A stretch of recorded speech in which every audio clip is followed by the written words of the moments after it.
Salut tout le monde, c'est Pavel et le projet Mind du Cash. Vous êtes sur la chaîne qui est consacrée aux investissements et au trading. Et bienvenue dans cette première vidéo que je tourne à l'extérieur. Le temps le permet ce week-end. Donc j'imagine que chez vous aussi, j'ai vu que un peu partout en France, il fait super beau ce week-end. Donc j'espère que vous avez bien profité ou vous allez bien profiter de ce dimanche.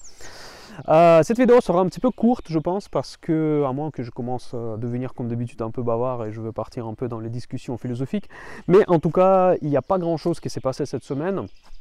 Donc la semaine dernière, nous avons parlé, je vous ai dit que je m'attendais à une correction sur les marchés financiers qui était largement suracheté, selon moi. Je vous ai dessiné également sur l'indice Nasdaq, ça c'est l'indice que je regarde le plus souvent. J'ai dessiné les vagues et les hautes.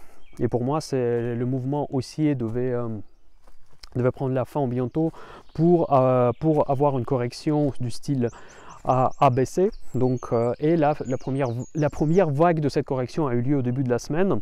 Donc, comme je vous ai dit également le week-end dernier que j'avais un short sur Nasdaq que j'ai clôturé au milieu de cette semaine.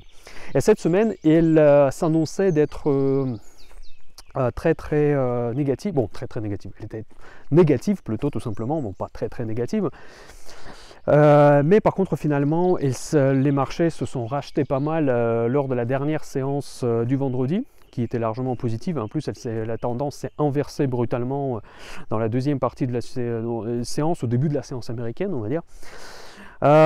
Pourquoi il y a eu cette baisse? Donc cette baisse, pour moi, elle était purement technique. J'en ai parlé beaucoup sur la chaîne Telegram. Je sais que beaucoup d'entre vous font partie des abonnés de ma chaîne Telegram. Donc si ce n'est pas le cas, je vous invite de le faire.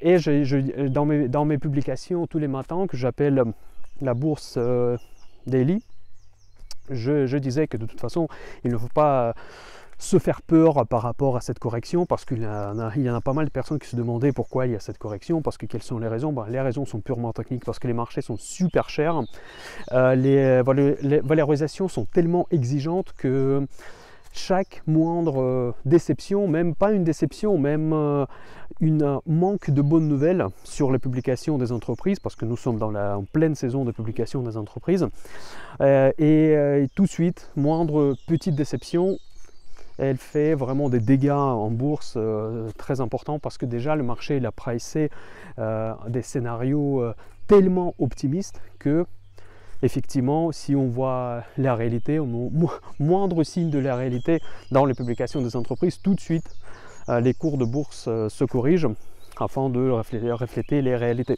Notamment, un bon exemple, c'était l'action Netflix, parce que qui a fait une bonne publication, mais avec suite à leurs commentaires de la baisse de la tendance d'augmentation des abonnés, suit après avec les réouvertures dans certains pays, etc. Donc là, ça fait chuter le titre littéralement, et donc du coup, Netflix, elle a immédiatement perdu une grande partie de sa valorisation. Mais faites attention qu'il y a des différentes catégories des entreprises. Je vous dis toujours que pour moi, il y a trois catégories, même quatre maintenant, c'est A, B, C et D, et selon l'entreprise, donc selon laquelle catégorie se trouve cette entreprise, les réactions ne sont pas les mêmes. Netflix, c'est un maillon faible, même s'il fait partie de abréviation FANG, je n'ai jamais compris qui a décidé d'attribuer N à Netflix. Pour moi, N, ça devrait être Nvidia et pas Netflix. Et d'ailleurs, dans toutes les communications que je fais, quand je parle de FANG, pour moi, N, il faut lire Netflix. Ouais, il faut lire Nvidia. Voilà. Et donc, vous voyez, ça c'était un très bon exemple que de la réaction des marchés, peut-être même sur-réaction sur la publication de Netflix, qui n'était pas nécessairement très mauvaise.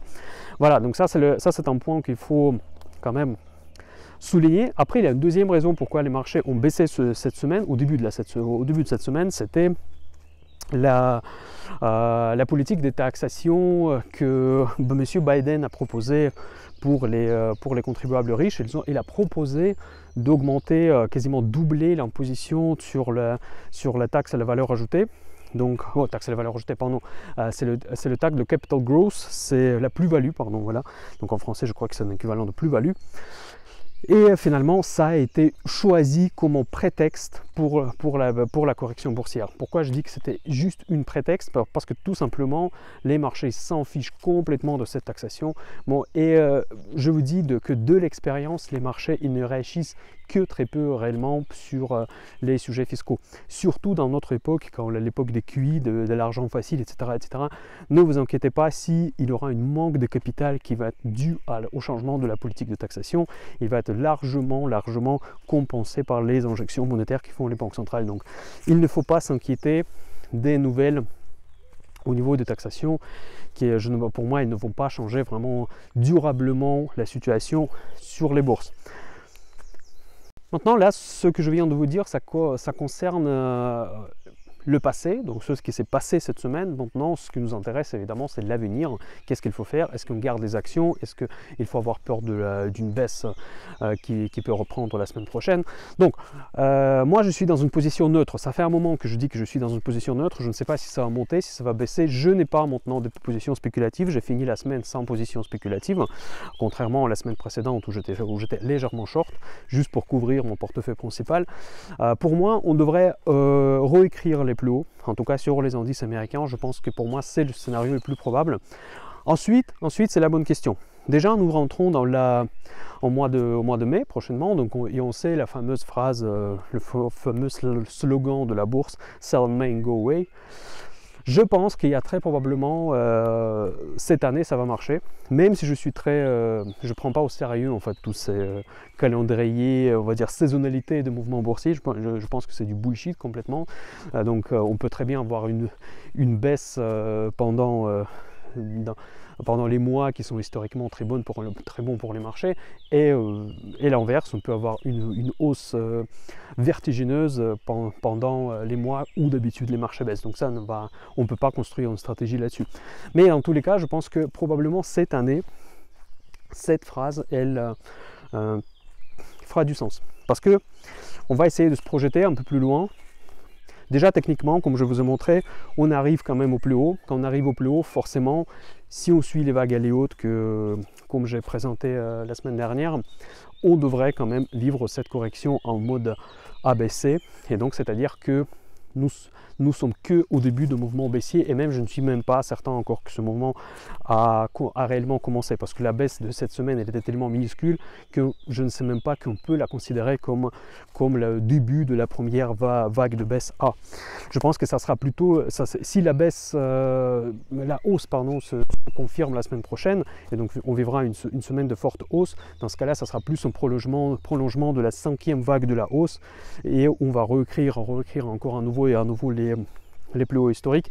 En tout cas, moi personnellement, je vous dis que si, donc parce que je ne sais pas, tout simplement, parce que l'image n'est pas claire. C'est très différent par rapport à ce que je vous disais dans mes précédents cafés du dimanche, quand on était de mémoire à 12 300, un truc comme ça. Là où je vous disais clairement que ça c'est le moment d'acheter, et que les marchés doivent techniquement et fondamentalement repartir sur le segment de la tech américaine, et ça c'est ce qui s'est passé. Maintenant je vous dis que je ne sais pas, donc il faut voir, donc chacun détermine sa stratégie. Moi dans les conditions actuelles, même si je donne plus de probabilité à la hausse, je ne suis pas prêt de parier avec mon argent là-dessus. Et bien évidemment, comme je vous dis toujours, j'ai deux stratégies. La première stratégie, c'est évidemment mon portefeuille principal, plus les deux portefeuilles que je présente sur la chaîne Mind the Cash, c'est le portefeuille PEA et le portefeuille rentier, et je suis déjà pas mal exposé en bourse.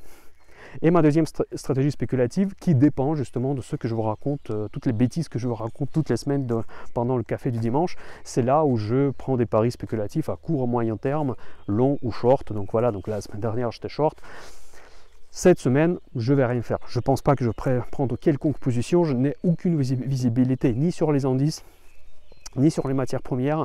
Sur les matières premières, pour moi, fondamentalement, je disais que le pétrole devrait baisser fortement, mais ça n'arrive pas pour le moment, parce que les prix du pétrole actuel ne riment à rien. Je vais peut-être me mettre en short autour de 70, si le marché nous offre cette opportunité, mais en tout cas, je ne fais rien. Sur les métaux précieux non plus, parce que l'or il a rebondi, donc s'il va atteindre des niveaux techniques que moi je trouve suffisamment puissants, je vais probablement essayer de spéculer sur l'or, mais tout ça c'est on va dire c'est peut-être. Donc pour résumer, aujourd'hui je pense que spéculativement il faut ne pas se précipiter. Comme on dit, il est urgent de rien faire. Vraiment, vous savez, dans la psychologie boursière, si vous voulez, je me suis intéressé à un moment donné sur la psychologie, on va dire, des traders, pourquoi les gens font des erreurs en bourse. Souvent, on a vraiment une réflexe de faire trop de choses, d'être suractif en bourse et passer trop de trades. Quand on fait rien, on a l'impression qu'on perd le temps, etc. Mais parfois c'est vraiment la meilleure stratégie, c'est de rien faire. Je pense que si aujourd'hui vous avez un portefeuille dans lequel vous croyez, qui contient les valeurs que vous aimez, dans lesquelles vous voyez du potentiel, ça peut être des valeurs comme moi j'ai dans les 3 portefeuilles que je présente sur la chaîne, ou les portefeuilles où vous pensez que si c'est les autres entreprises qui sont selon vous les plus solides, peu importe, principal que vous soyez confortable avec votre portefeuille. Je pense que le meilleur moment, c'est juste de rien faire, de juste garder ses positions, probablement prendre les profits sur des entreprises où vous ne voyez plus de potentiel. Je pense que c'est vraiment la bonne stratégie aujourd'hui, mais sans aller dans les excès de vendre absolument telle ou telle position.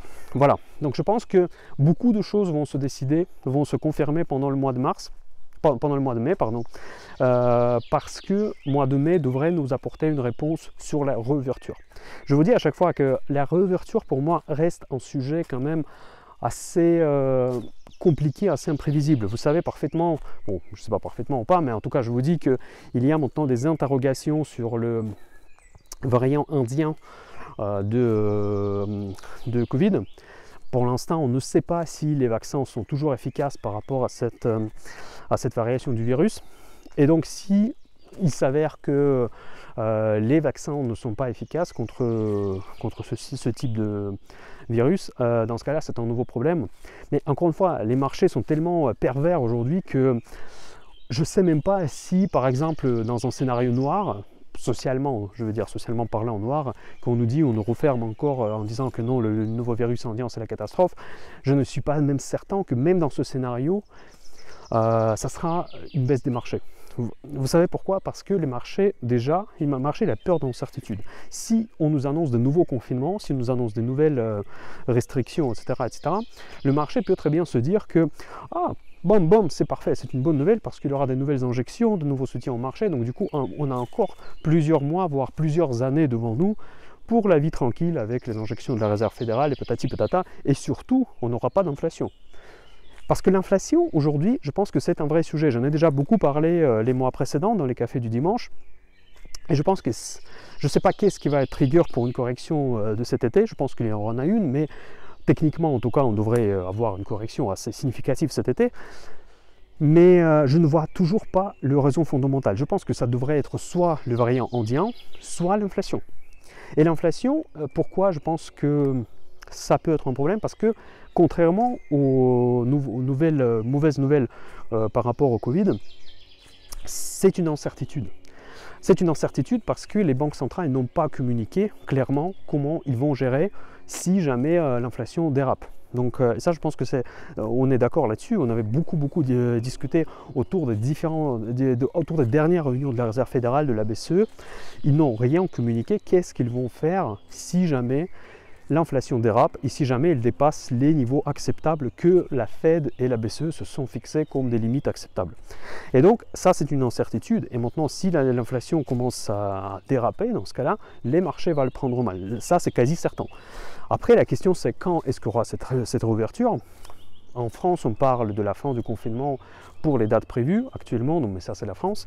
Vous voyez que, par exemple, qu'en Allemagne, il y a eu une surprise qu'ils ont prolongé le confinement. Il y a aussi l'Allemagne qui a passé une commande pour le vaccin russe. Vous savez, pour le vaccin russe, je suis quand même assez Spoutnik. Je suis quand même assez méfiant parce que, comme vous savez, j'aime beaucoup les entreprises pharmaceutiques et j'en ai beaucoup dans mon portefeuille. Et pour valider, la validation d'un médicament passe, ou d'un vaccin évidemment, passe plusieurs phases, ce qui sont connues comme les phases 1, phase 2, phase 3. En fait, il y en aura plus en fait en réalité, mais dont on entend parler souvent, c'est ces trois principales phases. Et il y a toujours un organisme de réglementation qui est gouvernemental, presque aux États-Unis, c'est la FDA qui est la plus connue. Je vais prendre cet exemple. Et elle valide, chaque vaccin, il valide sur chacune des phases. Bon, excusez-moi, il y a des avions qui passent, parce que là j'habite pas très loin de l'Annemasse, et à l'Annemasse il y a un grand aéroport, donc j'espère que ça ne va pas perturber cette vidéo. Bon, en tout cas je vous laisserai profiter un petit peu de la vue magnifique de la forêt que j'ai à côté de chez moi. Donc voilà, et les vaccins, ils passent plusieurs phases, et cet organisme type FDA, il valide que maintenant vous pouvez passer sur une autre phase. Sputnik, vu que les organisations gouvernementales russes n'ont aucun lien, surtout maintenant avec ses homologues européens et américains, je ne vois pas comment on peut passer une validation correcte de ce vaccin. Et sachant que, vu que je connais très bien la Russie, comment les choses se passent là-bas, on ne peut pas avoir une information pertinente sur les effets négatifs, sur les effets de bord, comme on a eu avec AstraZeneca. Donc pour AstraZeneca, ok, ça c'était quand même un fiasco, je ne sais pas, parce que je ne suis pas un expert, mais en tout cas je ne pense pas que c'était une grande réussite avec ce vaccin d'AstraZeneca. Mais en tout cas, on sait quels sont les problèmes que ce vaccin peut provoquer. Pour Sputnik, je ne sais pas comment on peut administrer ce vaccin en France ou en Allemagne notamment, sans savoir quels sont les effets de bord. Donc pour moi, c'est quand même vraiment une nouvelle très étonnante, et ça me démontre plutôt que probablement il y a un véritable problème de la pénurie des vaccins. Donc ça veut dire que les pays européens sont tellement en retard dans leur processus de vaccination qu'ils sont prêts aujourd'hui d'acheter des vaccins qui ne sont pas vraiment, qui ne sont pas définitivement validés et commencer d'administrer ces vaccins immédiatement, juste pour avancer et atteindre leurs objectifs, j'ai envie de dire, politiques. Vous voyez, donc ça me paraît quand même assez hallucinant comme conclusion. Voilà, donc ça c'est juste que tout ça pour, j'étais un peu long à parler de ça, mais pour faire une petite conclusion, c'est que pour moi la réouverture, c'est pas encore gagné, hein. On en parle comme une chose faite, les marchés le considèrent déjà comme une chose faite et imminente, mais pour moi il y a toujours des interrogations. Voilà, donc boursièrement parlant, en fait ce que j'attends, effectivement, techniquement j'attends en correction. Après, la question que je me pose à chaque fois, quelle sera la raison fondamentale? Parce que quand on regarde aujourd'hui ce qui se passe sur le marché, la situation paraît tellement positive que j'ai du mal même à imaginer où le problème fondamental peut venir. Et en même temps, j'ai du mal à croire que cette hausse ininterrompue peut continuer encore. Parce que si ça continue, dans ce cas-là, on est dans les valorisations complètement ridicules. Mais dans ce cas-là, si ça va continuer comme ça, on va finir à valoriser les entreprises. Je ne sais pas, même n'importe quelle entreprise va tout de suite devenir une méga cap. Donc c'est quand même quelque chose assez étonnant qui se passe. On voit des excès, on voit clairement des excès sur le marché financier, et ces excès doivent se corriger. Et s'ils n'arrivent pas à se corriger parce que chaque fois les banques centrales interviennent, dans ce cas-là, ça peut nous créer vraiment un potentiel pour une bulle qui peut s'éclater un jour.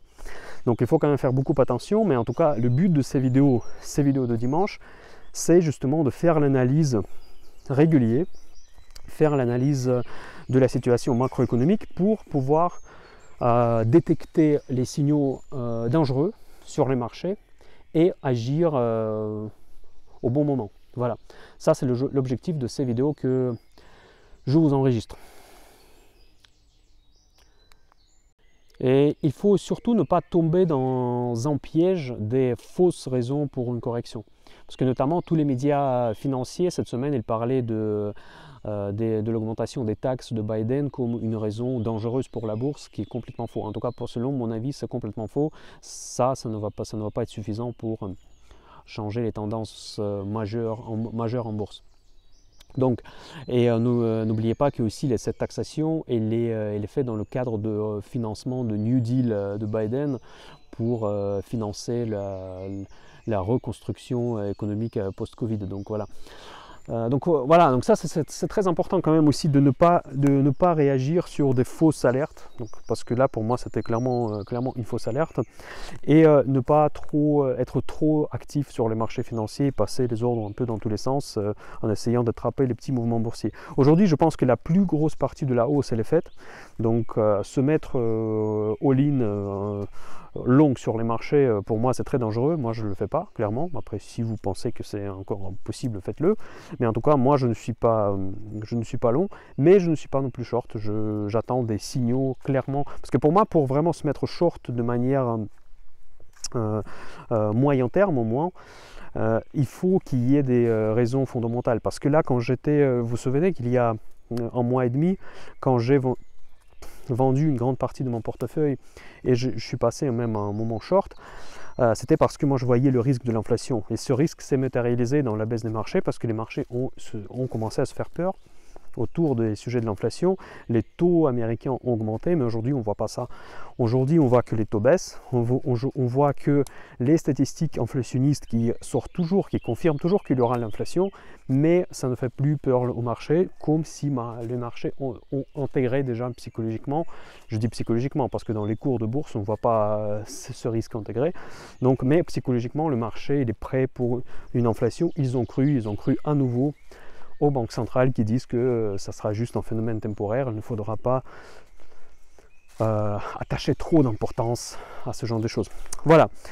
Donc, par ailleurs, qu'est-ce qu'il y a d'important qui s'est passé cette semaine? Il n'y a pas eu grand-chose, honnêtement. J'ai vu la publication de Boiron, ça c'est assez intéressant parce que c'est une action que nous avons dans le portefeuille PEA. C'est un des 3 portefeuilles que je vous présente toutes les semaines, tous les mois, une fois par mois, chaque portefeuille PEA que je vous présente. Il y en a encore 2 autres. Et donc là, il a fait part de baisse effectivement de 40% de ses profits suite à le non-remboursement des produits homéopathiques. Mais il s'est ouvert à moins 10%. Donc là, une fois en fait, enfin Boiron était dans le vert dans mon portefeuille. Je voulais même déjà vous enregistrer la vidéo PEA pour y en parler, mais finalement tout de suite elle a baissé encore, donc elle est revenue dans le rouge. Mais pendant la séance, cette baisse s'est calmée, donc il a fini la séance à moins 5. Et donc je pense que c'était quand même attendu. Bon, évidemment c'était attendu, la baisse de chiffre d'affaires suite au déremboursement des produits homéopathiques. Et quand même, je pense finalement que c'était plutôt une nouvelle qui n'était pas si mal. Donc là, je garde évidemment cette action dans le portefeuille PEA parce que je pensais effectivement que la perte de chiffre d'affaires sera encore plus importante. Mais attention, la valorisation de cette entreprise, même compte tenu de cette baisse, elle reste super intéressante. Elle reste super sous-valorisée. La vraie question qu'on se pose aujourd'hui, c'est est-ce que cette tendance de baisse, de perte de chiffre d'affaires continuera dans les trimestres à venir. N'oubliez pas que aussi la crise Covid, c'était une période particulière parce qu'on était quand même fermé pendant le premier trimestre. Et aussi, je pense que les gens ne se soignent pas tellement avec la homéopathie, il y avait d'autres préoccupations. Et donc, probablement, il y avait aussi ce phénomène. Donc, il n'est pas impossible que le 2e trimestre ou 3e trimestre sera augmentation de chiffre d'affaires. Et ça sera une sacrée bonne nouvelle. Et Boiron peut se revaloriser très rapidement et pour voir vraiment faire des très très bonnes performances dans notre portefeuille PEA. Il faut toujours très bien gérer le risque parce que je vous rappelle que cette action c'est un très bon exemple d'un pari. C'est pas par exemple comme mon investissement dans la société Roche ou Merck ou même je sais pas, ou Amazon, des sociétés où j'investis à très long terme. Ici c'est vraiment un pari parce que moi j'ai parié que le marché se trompe par rapport à l'effet, à l'impact de déremboursement des produits homéopathiques sur le chiffre d'affaires et les résultats de Boiron. Ça, c'était mon pari. Donc pour l'instant, je vois la baisse. La baisse était attendue, elle était largement attendue, mais on ne sait pas encore est-ce que le pari était gagné ou est-ce que ce pari a été perdu. Voilà, donc après c'est à vous de voir si vous voulez garder, si vous avez Boiron dans votre portefeuille ou pas. En tout cas, je pense que la réponse, on n'a pas encore la réponse sur l'impact de ce déremboursement sur cette entreprise. Voilà, donc je pense que ça sera tout. J'espère que cette vidéo à l'extérieur ça vous plaît. Donc dites-moi dans les commentaires si ce format vous trouvez un peu plus convenable ou moi j'aime bien parce que comme ça me permet de respirer un petit peu. C'est vrai que c'est dommage de s'enfermer à la maison quand il fait tellement beau. Et donc du coup pour résumer cette vidéo, moi il faut pas précipiter. Il faut toujours rester tranquille. Quand vous êtes sûr, faites-le. Quand vous n'êtes pas sûr, ne le faites pas. Parce qu'aujourd'hui, je ne suis pas sûr, je ne fais pas. Je reste à l'écart des marchés spéculativement. Je continue comme d'habitude d'acheter des entreprises qui me plaisent. Mais ça, c'est un processus permanent que je fais, et vous savez ce que j'achète. Et donc du coup, mais par contre, pour les stratégies spéculatives, le trading technique, pour l'instant, je reste à l'écart. Je vous souhaite le meilleur. Mind du cash, à très bientôt.